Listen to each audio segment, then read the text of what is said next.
Skibidi, skibidi, skibidi, skibidi! The Skibidi Talk Show. Welcome to the Skibidi Talk Show. I'm your host, Hannah Stempian. And I'm your co-host, Hannah Height. So what book are we going to talk about today? Today we're going to talk about Anthem by Ayn Rand. That is a great choice. Would you like to start us off with the summary? Sure.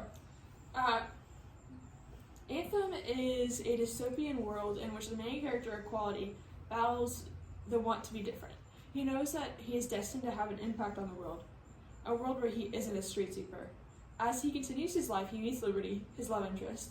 Then Equality stumbles upon a light bulb, and when he shows it to the council, he is banished. Liberty ends up following Equality, and they build a life together, bound to make a new generation and a new world for them as gods.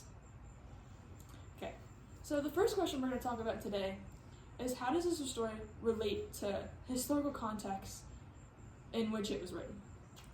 Okay, so I'm going to start off by saying Anthem was published in 1938, and that was pretty much the start of World War II. And in Anthem, the society was made to be equal, and there was made to be no differences and no freedom. And that was kind of Hitler's mission, to get rid of people he deemed unworthy, and the people that he deemed unworthy, he sent to concentration camps where they didn't have freedom, and they were just kind of meant to be punished for something they couldn't control. Mm-hmm. Definitely, when I hear you talk about that, I think of on page 19 in Anthem where it says, "We strive to be alike all our brother men, for all men must be alike." And basically, this is talking about the society, if you were different from what they deemed as the mold for all of their people, then you would be punished and you'd be made to feel ashamed of yourself because you were different from your brothers, and being different was a terrible thing. It was a scary and wrong thing. So if there was any variation between people, it was looked down upon. And I think that's definitely kind of what is similar to Anthem in World War II in Europe, because they both were like looking at differences as wrong and scary. I agree. Okay, so the next question we're talking about is there a sense of security found in losing freedom?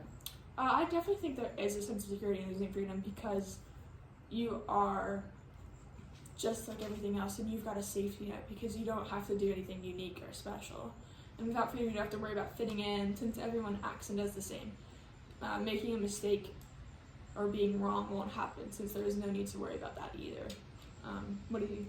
I have another quote from page 19. It says, "We are the one and all in one. There are no men, but only the great, bless you, but only the great we, one, indivisible, and forever." So I just like this quote because it just talks about what we're talking about. I mean, there's no really freedom, and it's kind of just saying that, like, being united is like, you're just the same with everyone else. Like, there's no difference, there's no like free will. You're just like one with everybody else. Mm-hmm. And in Anthem, they show like no freedom as unity and power, when in real life, not having freedom is the best thing ever. So, but in Anthem, they kind of show that like losing freedom was made to be a good thing. Yeah, and it's not in the real world. Like, losing freedom is a terrible thing. Mm-hmm. So to bring us to our next question, what happens next after chapter 13? Okay, that's a great question. So in the book, after he goes out into the uncharted forest and like finds his home with Liberty and everything, he talks about getting his chosen friends out of the society, like international, and kind of like develop a community with like all of his friends, and that's like outside of the society they grew up in, and have children and make a place that they would rather live in, rather than being under like constant worry of being different. Yeah, the oppression that they were under. Yeah, I agree. So what would you say about that? Yeah, I think definitely it also says once they were settled and established a good life outside of the society, then Equality says he's going to go back and wage war against anyone who doesn't want to break out and be free, so that they end this brotherly minded ideology for good. Mm-hmm. And that's kind of what he's working towards the whole book, and so I feel like it didn't completely get accomplished in the book, but after the book he's going to fully bring that like to fruition. And it also, like, a quote that backs this up from the book is, "For the coming day I shall fight, I and my sons and my chosen friends, for the freedom of man, for his rights, for his life, for his honor. Page 104. And basically, I think I'm assuming they're going to win the war, and after they win the war, I think they're going to go back and start to make advancements towards the world that they used to live in, with cars and large buildings and tons of people. Because once they have enough people that they broke out of society, I think they're going to start to like build up a city and like build a population again, and the world's going to go back to what it was, because it also says that he already had lights and stuff throughout his home. Okay, so the last question that we're talking about is a bit of a long one, and it says, what would you do if 2 or more generations were unable to reproduce? How would you keep the civilizations going at the current rate, and what systems would you put in place to ensure the success of the civilization? I mean, personally, I think if the civilizations were experiencing a drop in population rates, then there isn't really anything that you can do about it ethically.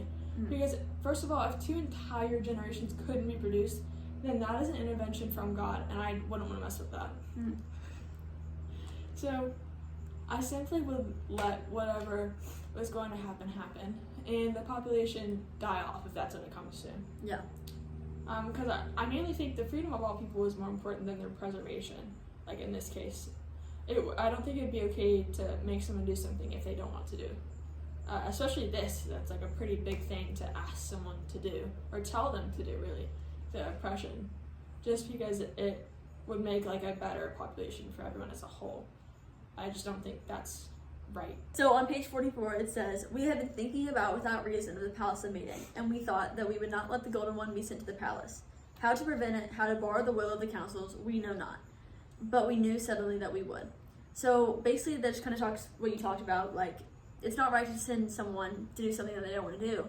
And equality is definitely looking out for Liberty by trying to keep her innocence and keep her from the things that he went through when he went there. As you talked about, it's just a bad place. And also with the whole civilization thing, I mean, you're right. Like, you can't really do anything if they're not growing. I mean, if you can't produce, that's just kind of like the civilization's gonna die anyway. Yeah, there's nothing you can really do about it, because it's not like something you can seriously change. Yeah, exactly.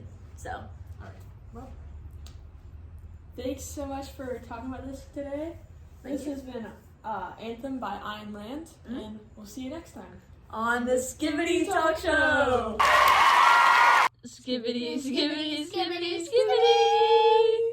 The Skibidi Talk Show.